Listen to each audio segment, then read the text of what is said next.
Try करा ही recipe आणि मला कमेंट्समध्ये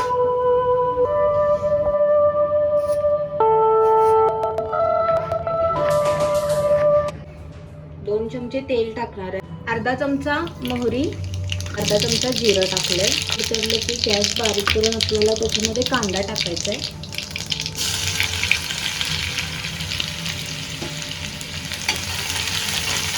खोबरे घेतलेलं आहे ओलं, 7-8 लसणाच्या पाकळ्या।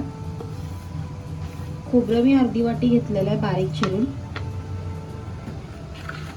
त्याच्यामध्ये अर्धा चमचा जिरं टाकायचं आहे आणि याची पेस्ट करून घ्यायची।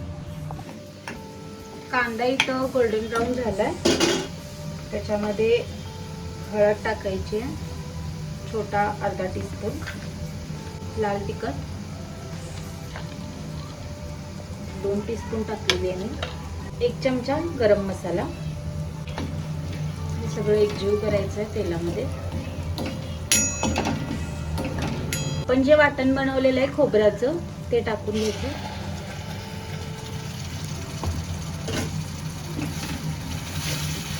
तेल सुटेपर्यंत भाजून घेऊया याला आपण।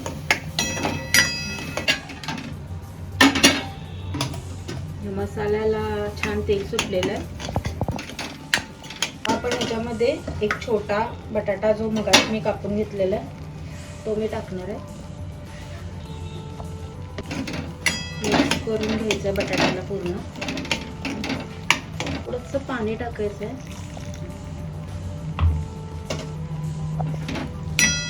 आणि बटाटा ह्याच्यामध्ये शिजवून घ्यायचा आहे। 4 ते 5 मिनिटात ह्याच्यामध्ये बटाटा शिजेल।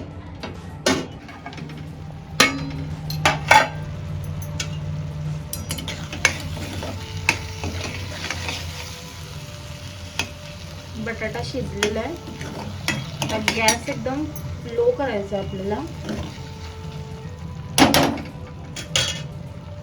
आणि त्याच्यामध्ये दूध टाकायचं आहे। स्टार्टिंगला मी थोडंच टाकणार आहे।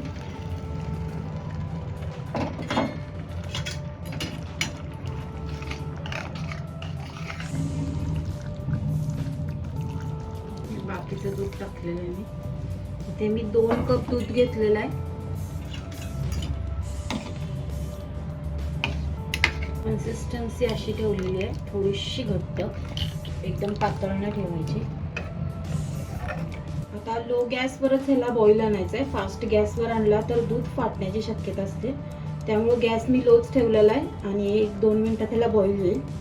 2 मिनिटं बॉईल आणून मग आपण गॅस बंद करायचा आहे आणि मीठ आपण नंतर टाकायचं आहे ज्यावेळेला आपण खाणार। आता जर मीठ टाकलं तर परत दूध फाटण्याची शक्यता असते, त्यामुळे मीठ मी एकदम शेवटला टाकणार ज्या वेळेला मी खायला बसणार।